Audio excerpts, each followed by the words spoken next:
Magandang araw po sa inyong lahat ha.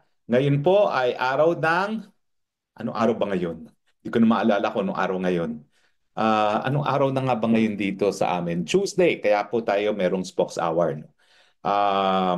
Ngayon po ay Martes, no? At ako po ngayon, alam nyo naman po, ay nasa dahig. Lilinawin ko po ha, hindi po ito press briefing. Kahapon po, nag-request si VP Sara na wala mo ng balita. At ako'y nakiusap naman na kung po pwede, ma-broadcast ko lang yung CES Medialdea para masabi niya sa taong bayan kung paano ang kalagayan ni Presidente nung siya'y bumisita kahapon. So nagawa naman po natin yan at matapos yan, ako po'y sumunod naman sa request ni VP Sara. Kaya sa mga kapatid natin sa media, no, hindi po ito press briefing, ito po yung aking regular na spokes hour na ginagawa ko tuwing Tuesday, Thursday, and Saturday. Now, hayaan niyo po kapag naman nabuo na ang defense team ay mag-uusap naman kami at lilinawin namin kung paano yung release ng impormasyon tungkol doon sa takbo ng kaso. No? Kinakailangan kasi mag-usap kung sino talaga magsasalita for the defense team at ayaw ko naman pong paghimasukan yan. So ngayon po, ito ay Spokes Hour. At dahil ito ay Spokes Hour, ako naman po ay magdi-discuss ng ilang mga legal issue na may kinalaman talaga sa pag-kidnap talaga kay dating Presidente Rodrigo Roa Duterte. Bakit ba ho sinasabi natin na kidnapping? Well, unang-una po, malinaw po na ang Rome Statute ng ICC mismo, ng International Criminal Court, ay merong proseso na nakasaad sa Article 59 kung paano aarestuhin ang isang tao na merong warrant of arrest na in-issue ng International Criminal Court. Paulit-ulit ko na pong sinabi yan dito sa Spokes Hour na hindi po pwedeng idiretso sa eroplano. Pero yun nga po ang nangyari, diniretso sa eroplano. Kinakailangan po iharap muna siya sa isang lokal na hukuman. At yung lokal na hukuman, aalamin yung identity ng tao. Pangalawa, na alam niya yung nature of the charges against him. At pangatlo, na siya ay dapat ngang mapadala sa dahig. So ito pong prosesong ito sa lokal na hukuman ay halos kapareho na extradition. So lahat ng mga depensa na pwede mong ilabas sa extradition gaya ng kawalan ng jurisdiksyon ng hukuman na nagre-request para arestuhin yung tao ay dapat ay lilabas muna sa lokal na hukuman at antayin ang desisyon ng lokal na hukuman. Ang pinaka-importante sa akin sa resort sa lokal na hukuman at ito po ay Regional Trial Court. Mali po yung sinasabi ng spokesperson na DOJ ay ang competent judicial body, no? Ang judicial po, hudikatura. Ang DOJ po, ehekutibo. So mali po yung sinasabi nila na they acted as a competent judicial organ. Hukuman po yan. At ang masusunod talaga dyan, yung proseso ng extradition. Na meron naman po tayong batas na isang presidential decree kung paano ang proseso ng extradition. So dapat po masunod yan. Now, yan po ay sa perspektibo ng Philippine law na kinakailangan masigurado na ang tao na pinapareso ng ICC dapat nga mapadala sa ICC na nasa ibang bansa. Dahil kapag yan ay nawala na sa jurisdiction ng Pilipinas, hindi mo na mababawi yung kustudiya no, dun sa tao. Um, ang problema dito, may dahilan. Kaya nga nagkaroon ng ganyang provision na Article 59 ang Rome Statute of the ICC. Kasi po, yung mga naunang mga paglilitis dito sa mga tinatawag na international crimes, wala pong ganyang provision. Kaya po, noong mga panahong nakalipas, may mga pagkakataon na nagkakaroon talaga ng kidnapping para mapanagot sa katarungan yung mga wanted na gumawa ng mga international crimes gaya ni Eichmann. In fact, ang pinakasikat na kaso rito ay yung kay Eichmann na. Si Eichmann po ay isang mataas na opisyalis ng Nazi Germany. Tapos siguro mga 15 or 20 years na matapos na ang gera, di ko lang maalala, titignan ko kung ano yung date ng Eichmann, no? Pero matagal na pong nakalipas, matapos ang pangalawang pandaigdigan, digmaan, um, um, kinidnap um, si Eichmann sa Argentina kung saan siya nagtatago under an assumed identity. Hindi lang siya kinidnap, tinurukan ng droga para naging unconscious, idinukot ng Mossad, linagay sa private plane at dinala sa Israel. Ito po yung nangyari ng panahong 1961. pansinin niyo po ha, napakatagal nang nakalipas matapos ang pangalawang pandaigdigang digmaan. Mga 20 years nang nakalipas or 25 years pa nga dahil 1961. No? So, ano ang ginawa ng mga abogado ni Eichmann? Well, ang sabi ng mga abogado ni Eichmann, unang-una, dapat wag dinggin ang kaso dahil nga po ito ay nakuha yung pagkatao ng defendant, ng akusado sa pamamagitan ng isang illegal na pamamaraan.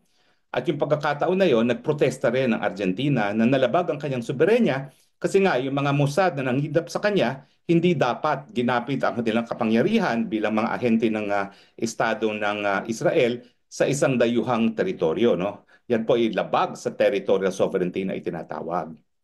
Now, unfortunately, ang sabi ng Korte Suprema ng Israel, baliwala kung paano nakuha ang pagkatao ng isang akusado. Ang importante, mabigyan siya ng kanyang mga karapatan sa isang fair and impartial na hearing. Now, bakit hindi maa-apply ang desisyon sa Eichmann dito sa kaso ni Presidente Duterte? Unang-una, hindi naman kasi siya liniliti sa Israel. Okay? Pero pangalawa, malaki kasi yung pagkakaiba nung legal na basihan sa pagkakalitis kay Eichmann dito sa kaso ni Presidente Duterte. Yung pagkakalitis kay Eichmann, yan ay ang base po niyan ay yung tinatawag nating customary international law na pati Pilipinas ay sakop.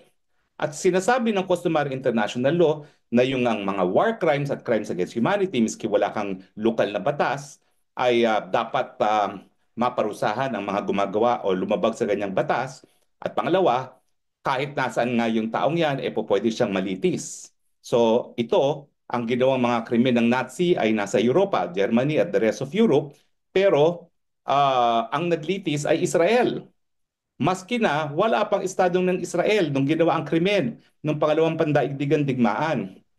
Pangatlo, hindi yan nagpe-prescribe. Kaya nga napakatagal na ng panahon nakalipas, pwede pa rin siyang litisin. Bakit ito nagkakaiba sa kaso ni Presidente Duterte? Kasi ang jurisdiction, ang nagbibigay ng legal na basihan sa kanyang paglilitis ay hindi po customary international law. Ito po ay sa pamamagitan ng isang tratado. Ito nga po yung tinatawag ng Rome Statute of the International Criminal Court. At sang-ayon po sa Rome Statute, ang kapangyarihan ng hukuman ay hindi nakabase sa customary international law, bagamat yung tratado na bumuo ng Rome Statute nga of the ICC ay nakabase rin sa customary international law.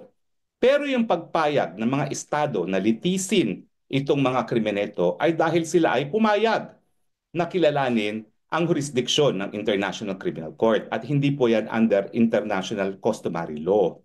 So importante po na dahil ang basihan ng paglilitis ng ICC ay isang tratado, importante na yung probisyon ng mga tratado pagdating sa pag-aaresto ay dapat din nasunod. At dyan po pumapasok yung Article 59 ng ICC Rome Statute na nagsasabi na dapat talaga dadaan yan sa lokal na hukuman, aakto para siyang request for extradition, sisiguraduhin hindi lang yung pagkatao ng nais na ipa-extradite, kung hindi importante na masiguro na yung kanyang mga karapatan ay rinirespeto ng bansang humihingi sa kanya o di naman kaya yung hukuman humihingi sa kanya at yung karapatan ng tao mismo sa lokal na batas ay pinoprotektahan din. Kaya nga po yung Eichmann, hindi pa po pwedeng maging president, no? Hindi po pwedeng maging legal na basihan kapag ang tao ay kinidnap. Meaning, pag hindi dumaan sa proseso ng ICC. Kasi nga po, iba yung legal na basihan sa paglilitis pag sa ICC at iba naman yung basihan kapag lilitisin ka under customary international law. Sa katunayan po, under customary international law, kahit sinong mga batas po pwedeng litisin ang isang suspect na gumawa ng international crime gaya ng war crimes o crimes against humanity kahit saan man ginawa yung krimen na yon. Pero dahil ito ay sa ICC, dapat sinunod ang probisyon ng Rome Statute.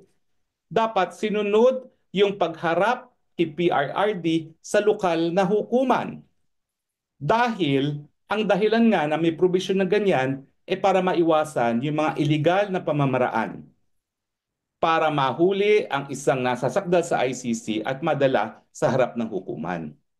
So ang Article 59 mismo ay nagsasabi na kinikilala nila na mali ang kidnapping para maging basihan ng jurisdiksyon ng hukuman sa pagkatao ng nasasakdal.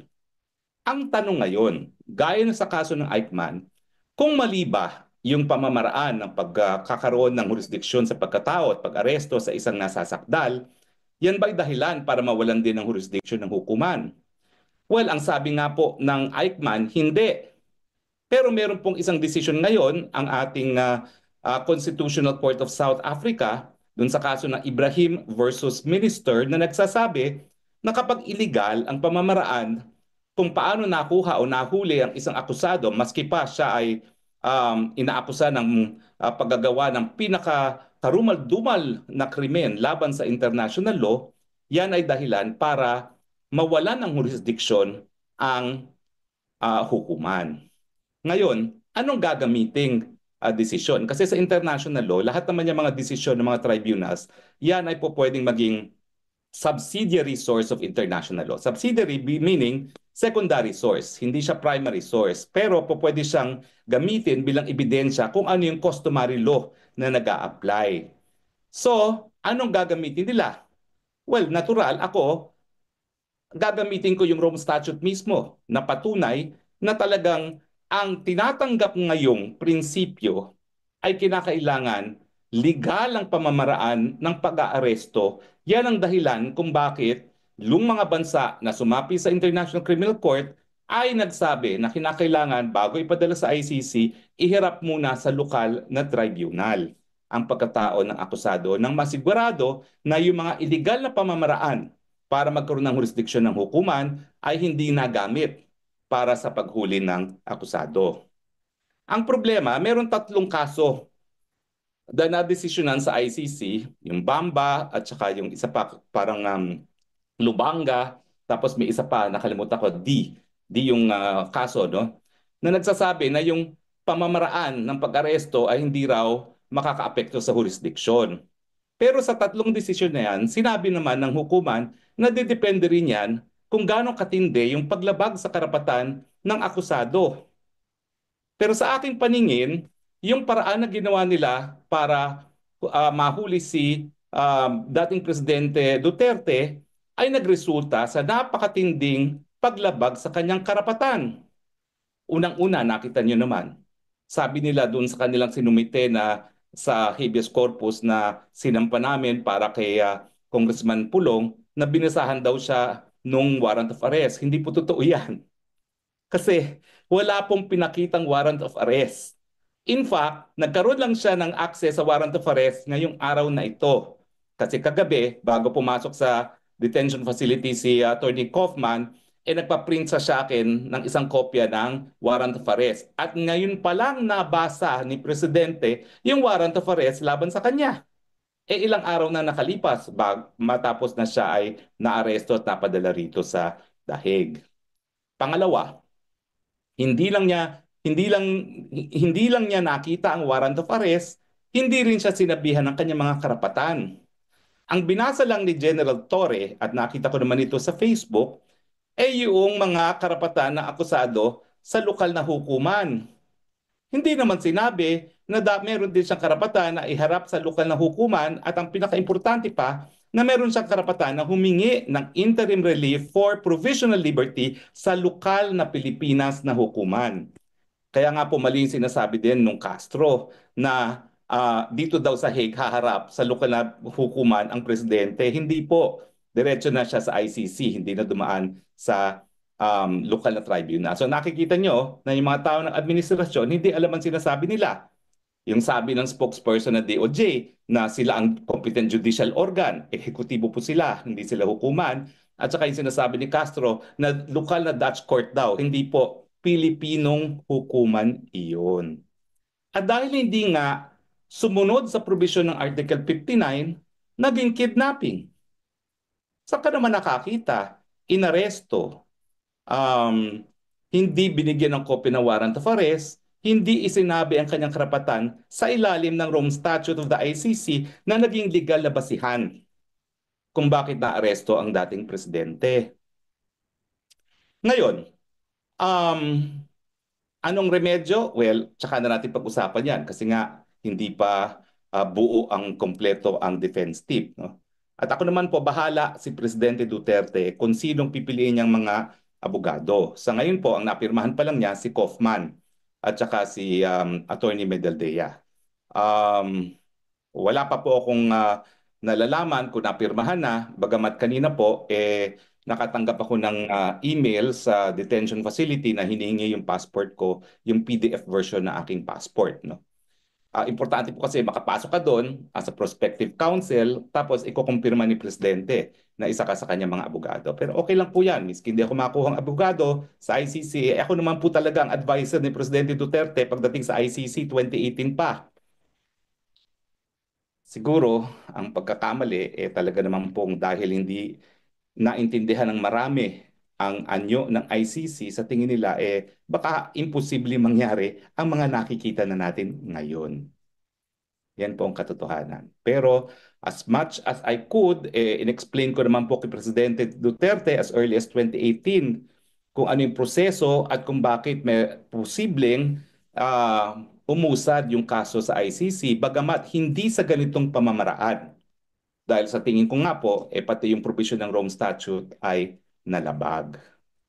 Now, natanggap ko rin po kanina, no, yung order na kinakailangan na mag-reply doon sa sagot ng gobyerno doon sa habeas corpus, dahil tayo po ay naghain ng habeas corpus para kay Kong Pulong. Hindi na po ako magsasalita dyan dahil yan po ay nakabinbin na sa Korte Suprema.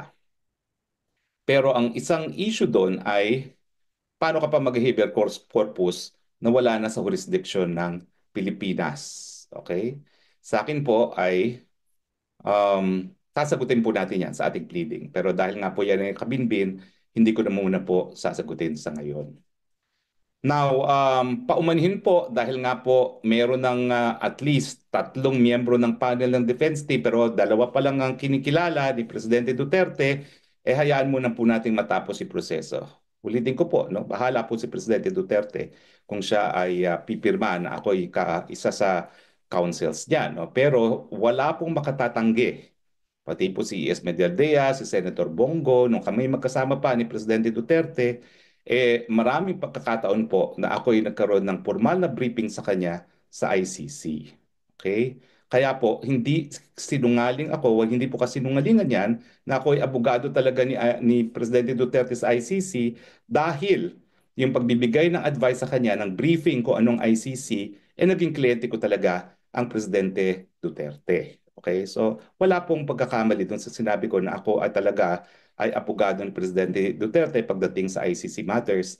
Matagal ko po siyang binigyan ng mga advice tungkol sa ICC. So, ano ngayon ang mangyayari? Well, hayaan na muna natin na sa defense team yan, no? Pero ako, nalulungkot lang ako. Kasi sa totoo lang po, isa ako nagsulong na tayo maging miyembro ng International Criminal Court. Ako po talaga ay kabahagi ng PCICC, yung Philippine Committee for the ICC, no? Dahil naniniwala po ako na kapag ang lokal na hukuman ay hindi gumagana gaya ng kapag nagkakagera, gaya ng Rwanda, gaya ng Sierra Leone, at walang po pwedeng magbigay ng katurungan sa mga biktima, dapat meron talagang hukuman na may ganyang kapangyarihan. Pero alam ko rin po, dahil practical naman po ang konsiderasyon, na kapag merong lokal na hukuman na gumagana, sila dapat ang maglitis. Bakit? Kasi unang-una, yan yung konsepto ng soberenya na nagsasabi na meron talagang exclusive right na maglitis at magparusa sa lahat ng mga lumalabag sa batas sa kanyang teritoryo ang Estado. At nung ang mga bansa naman ay naging kasapi ng ICC, wala naman nagsabi na sinusurrender na namin ang soberenya. Lahat sila ay nagsabi na okay, papayag kami na lumitis ang ICC sa mga krimeneto provided unang-una, merong jurisdiksyon ang korte doon sa kaso sa pamamagitan ng bansa na pagpayag o pumayag na magkaroon ng jurisdiksyon ang ICC. At kasama dito sa pagpayag sa jurisdiksyon ay yung pagkakasunduan din ng lahat ng mga bansa na po pwede rin silang bumitiw sa kanilang pagiging miyembro at ang kanilang pagtutulungan ay hanggang 1 taon lamang matapos na mag-deposit ng instrument of withdrawal. At ang issue nga po ng jurisdiction na matagal ko na rin sinasabi, miski hindi pa tayo recognized as Council for President Duterte's ICC, ay sinimulan nila ang preliminary investigation ng kaso sa pangalawang taon na matapos tayo magbitiw. Hindi naman kasi po pwede na ang jurisdiction ng korte ay dahil pumayag ang Estado, provided ang Estado ay po pwedeng umalis, na forever, palibasa naging miyembro ang isang bansa ng ICC, forever na siya na magbibigay ng jurisdiction sa ICC. Hindi po. Kasi nga po, babalik tayo doon sa anong legal na basihan ng jurisdiction ng ICC. Tratado po, hindi customary international law. Ang customary international law, forever. Pero ito po, ang jurisdiction ay by treaty at sinabi nila makikipagtulungan kami habang kami membro at hanggang 1 taon matapos kami magbitiw sa aming pagiging membro. So dapat po masunod yung tratado kasi yung pagpayag naman ng hukuman, ng pagpayag ng mga estado sa jurisdiksyon ng hukuman ang basihan kung bakit siya nabuo at nagkaroon ng kapangyarihan na mayroon siya. At kampante naman po ako na kung sino man talagang tumayong mga abogado ni Presidente Duterte, yung kanyang pagiging illegal na pag-aaresto sa kanya at yung kawalan ng jurisdiction dahil pangalawang taon nang bago nagsimula ng preliminary investigation ang prosecutor ay ilalabas nilang depensa sa tamang panahon. At ito naman po ay hindi rin bago. Matagal ko na pong inulit-ulit ito sa aking mga columns sa Philippine Star at siyempre dito sa ating Spokes Hour. Now, ang tanong talaga ngayon, at ito'y magtatapos na ako dahil parang nagle-lecture na ako sa law school muli. Ano ba ang mas mabuting ruling? Yung para ikaw ay makamit ang katarungan para sa biktima ng pinakakarumal-dumal na krimen sa daigdig, ay lalabag ka rin sa karapatan ng pantao ng mga di umano'y nagkasala, or siguraduhin na ang karapatan ng lahat ay narespeto para magkaroon ng tunay na katarungan. Sumasang-ayon po ako sa Constitutional Court ng South Africa. Hindi po pwedeng ituwid ang pagkakamali sa pamamagitan ng isa na namang pagkakamali. Maraming salamat po sa inyong patuloy na pagtangkilik sa Spokes Hour. Galing po dito sa Dahig. Ito po yung spokesbayan nagsasabing, I love you, Philippines. You're the only country that I have. You're the only country that I love. God bless the Philippines.